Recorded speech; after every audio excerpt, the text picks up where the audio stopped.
기쁜 소식 전하는 바오로 딸.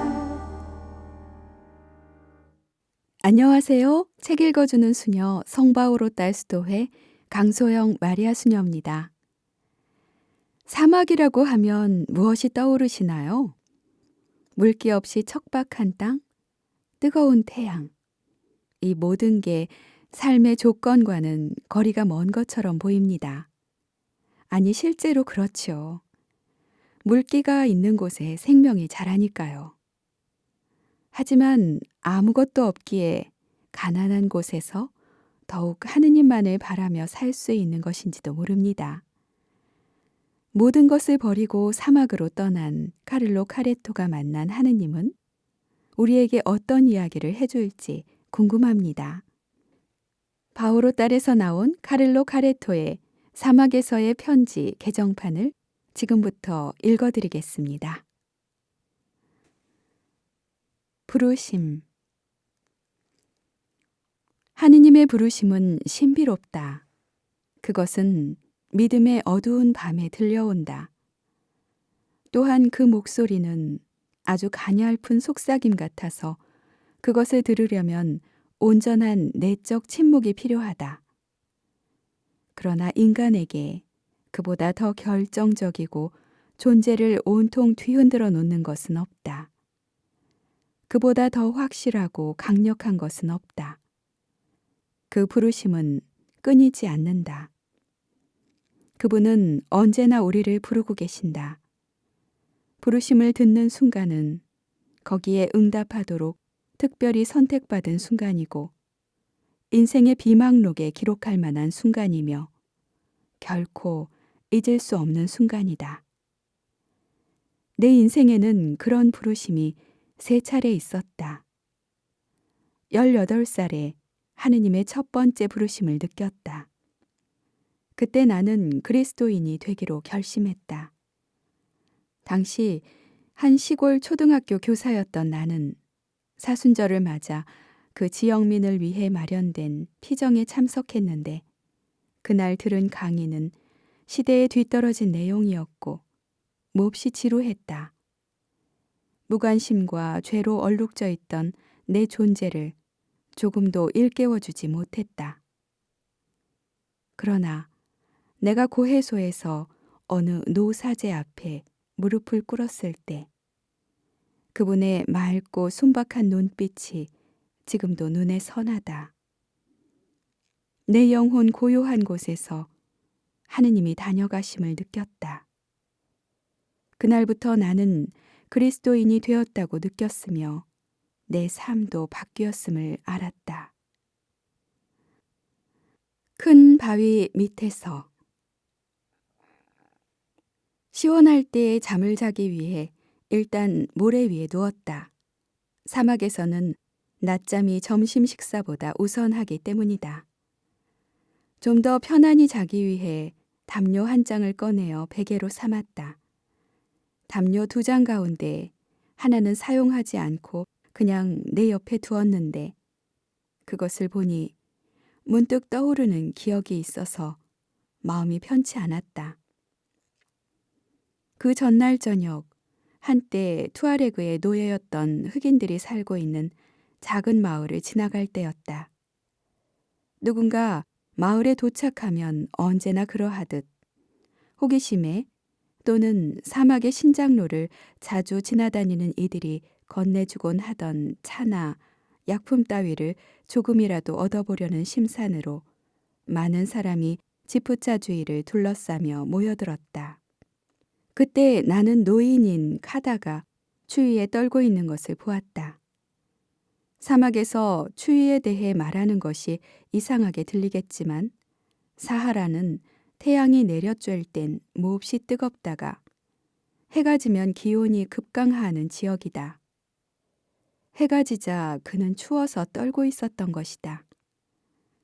처음에 나는 캠프 장비에 들어있는 2장의 담요 중 1장을 그에게 줘야겠다고 생각했다. 그러나 곧 마음이 바뀌었다. 나 역시 떨면서 지내야 할 밤을 떠올렸기 때문이다. 내 안에서는 나 자신보다 그를 더 사랑해야 한다고, 내가 나중에 조금 떨더라도 예수의 작은 형제로서 그에게 담요를 주어야 한다고 소리치는 가느다란 외침이 들렸다. 그러나 정작 출발할 때 내 지프차에는 여전히 담요 2장이 그대로 실려 있었다. 바로 그 담요를 보고 있자니 마음이 불편했다. 큰 바위에 다리를 기댄 채 잠들려고 애썼으나 도무지 잠을 이룰 수가 없었다. 1달 전쯤 어느 투아레그인이 낮잠을 자다가 바위 덩어리에 깔린 일이 생각났다. 벌떡 일어나서 바위에 무너질 만한 곳은 없는지 살펴보았다. 조금 흔들리긴 했으나 위험해 보이지는 않았다. 나는 모래 위에 다시 누웠다. 만일 내가 꿈을 꾸었다고 한다면 이상하게 들릴지도 모르겠다. 참으로 이상하게도 내가 큰 바위 밑에서 자고 있는 꿈을 꾸었다. 어느 순간 그것이 꿈이라는 생각이 조금도 들지 않았다. 나는 큰 바위가 움직이는 것을 보았고 그 돌덩어리가 내게로 굴러오고 있었다. 얼마나 두려웠던지. 나는 으깨지고 있었다. 뼈가 부서지는 것도 느꼈고 어느 순간 나는 죽어 있었다. 아니, 살아 있었지만 몸은 바위 밑에 깔린 채였다. 그런데 뼈가 하나도 아프지 않아서 소스라치게 놀랐으며 다만 움직이지를 못할 뿐이었다. 눈을 뜨니 내 앞에 떨고 있던 카다가 보였다. 이번에는 조금도 주저하지 않고 손을 뻗어 담요를 그에게 주려고 했지만 나를 누르고 있는 바위 때문에 꼼짝도 할 수 없었다. 그 순간 이것이 바로 연옥임을. 예전에는 할 수 있었고 또 마땅히 해야 했던 일을 더는 할 수 없는 것이 바로 연옥 영혼이 겪는 고통임을 깨달았다. 그 뒤로도 한동안 그 담요를 볼 때마다 얼마나 마음이 불편했는지 모른다. 그 담요는 나의 이기주의, 곧 사랑의 하느님 나라에 들어가지 못하는 나의 미성숙함을 거듭 자각하게 했다. 기도하기 위하여. 꽃들이 저마다 독특하고 별들도 저마다 특별하듯 이 세상에 나와 똑같은 사람은 단 한 명도 없다. 하느님과 사람 사이의 관계가 기도라면 각 사람이 고유하듯 하느님과 맺는 관계도 저마다 고유할 것이다. 다시 말해 똑같은 기도란 존재하지 않는다. 같은 어조와 음색을 가진 목소리로 같은 기도문을 수없이 반복해서 바친다 해도 할 때마다 기도는 새로워진다. 기도의 생기를 불어넣는 주님의 영이 늘 새롭기 때문이다. 성모송 이외의 다른 기도를 몰랐던 베르나데트 성녀나 하느님이라는 말만 끊임없이 반복하던 신비가는 우리가 상상할 수 있는 것보다 더 다양하고 고유한 기도를 드린 것이다. 그 짧고 단순한 말 한마디에 성부와 성자의 영이 가득 차 있었기 때문이다. 기도를 잘 이해하기 위해서는 하느님과의 대화가 무엇인지 잘 이해해야 한다. 양극단이 있다. 한쪽은 너무나 작고 너무나 약하며 다른 한쪽은 무한하고 전지전능하다. 전자는 내 영혼이고 후자는 하느님이다. 하지만 바로 거기에 놀라운 신비가 있다. 그분이, 그렇게 위대하신 분이 보잘것없는 나와 이야기를 나누고 싶어 하신다는 것이다. 창조주인 그분이 피조물인 나와의 대화를 원하신다. 내가 기도를 원한 것이 아니다. 그분이 원하셨다. 내가 그분을 찾은 것이 아니라 그분이 먼저 나를 찾으셨다. 그분이 먼저 나를 찾지 않으셨다면 나는 결코 그분을 찾지 못했을 것이다. 나의 기도에 깃든 희망은 그분이 나의 기도를 원하신다는 사실에 바탕을 두고 있다. 내가 그분을 만나러 갈 수 있는 건 그분이 이미 나를 기다리고 계시기 때문이다. 만일 그분이 침묵과 고독 속에만 머물러 계셨다면 나는 나의 침묵과 고독을 도저히 깨트릴 수 없었을 것이다. 벽이나 나무 또는 별과 오랫동안 이야기하는 사람은 없다. 그런 것들과 대화를 시도한다 해도 전혀 응답을 들을 수 없을 테니 얼마 못 가 그만두게 될 것이다. 하느님과는 내가 일생 동안 이야기를 나눈 것 같아도 실은 시작에 불과하다. 관상기도. 저는 제 영혼을 가다듬고 가라앉혔습니다. 어미 품에 안긴 젖된 아기 같습니다. 시편 131편 2절. 바로 이것이 기도의 가장 높은 단계다. 하느님의 품에 안긴 아기가 되는 것. 침묵하기, 사랑하기, 누리기. 그래도 뭔가를 하고 싶고 말도 해야겠다면 이렇게 하라. 단어 하나 또는 구절 하나를 선택하라. 그분에 대한 사랑을 잘 표현하는 한마디면 된다. 그리고 그것을 반복하라. 평화롭게 반복하라. 다른 생각을 해보려 하지 말고 몸을 이리저리 움직이지도 말고 그것을 반복하라. 그저 사랑이신 하느님을 마주하고 있는 조그만 점, 그분을 사랑하는 한 점으로 머물러 보라. 그리고 그 말 한마디를 하느님을 향한 사랑의 화살로 만들어서 그분을 알지 못하게 방해하는 두꺼운 구름을 뚫어보라. 어떤 일이 일어나더라도 정신을 바짝 차려라. 이른바 좋은 생각까지도 쫓아내라. 그것은 더는 아무 소용이 없다.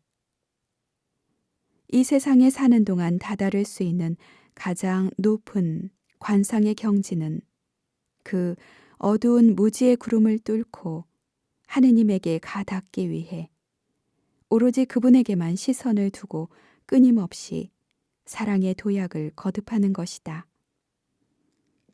무지의 구름을 은밀히 흩뜨리는 그 도약은 하느님을 향한 눈먼 사랑의 몸짓이자 그 어떤 훈련보다 영혼에 유익하며 영혼을 고결하게 만든다. 그것은 또한 하느님과 모든 성인과 천사들이 기뻐하시는 일이며 특히 우리의 친구들이나 우리가 사랑하는 이들, 그들이 죽었든 살아있든 그들에게도 참으로 유익한 일이다. 그것은 나의 간절한 바람이자 사막이 나에게 준 모든 선물의 결정체다. 이 길을 지나가는 그대.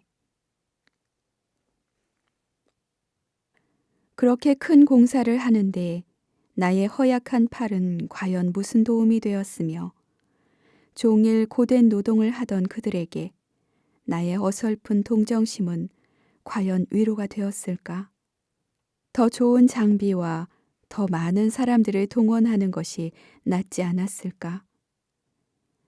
이는 내가 자주 의문을 제기했던 부분이고 그만큼 자주 나의 성소와 관련하여 끊임없는 유혹으로 다가오던 부분이었다. 그것은 또한 믿음의 길에서 잠시만 한눈을 팔아도 쉽게 일어나는 일이다. 그러다 보면 내 삶에서는 금세 인간적인 상식이 우위를 차지한다.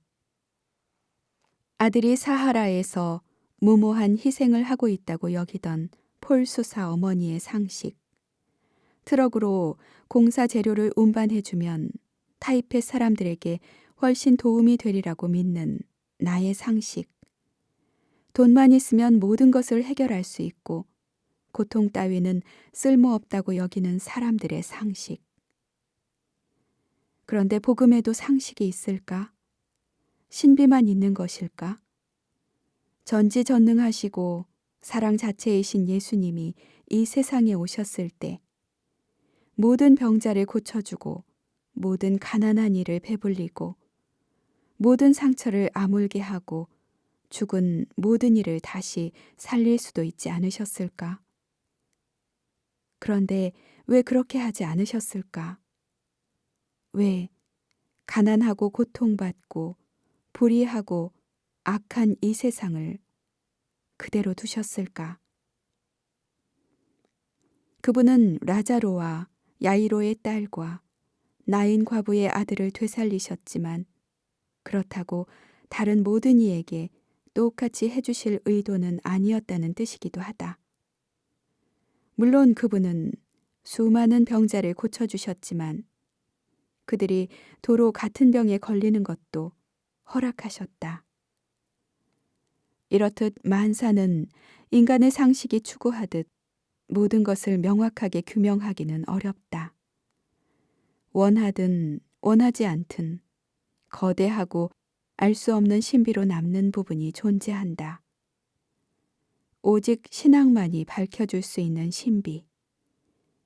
이 세상의 논리를 넘어서고 주의 깊게 통찰하는 믿음의 눈으로만 볼 수 있는 신비. 그 신비는 바로 예수님이다. 신적 본성을 가진 분이 인간인 우리 가운데 오셨기에 그러하다. 하느님의 완전함과 전능, 그리고 그분의 무한한 사랑이 우리 가운데 사셨던 그리스도로 육화하셨다. 그분은 늘, 그리고 특히 너무도 아름답게 빛나는 두 순간, 바로 베들레헴과 골고타에서 진정 우리 가운데 계셨다. 베들레헴에서 그분은 철저히 무능했고 골고타에서 그분은 고통 그 자체였다. 그 두 순간만큼 예수님이 철저히 인간이셨던 순간은 없다. 무능과 고통만큼 피조물이자 죄인인 우리 인간의 조건을 명백하게 말해주는 것은 없기 때문이다. 기쁜 소식 전하는 바오로 딸. 더 좋은 콘텐츠 제작을 위해 여러분의 후원을 기다립니다. 고맙습니다. 후원 문의는 더보기란을 참고해 주세요.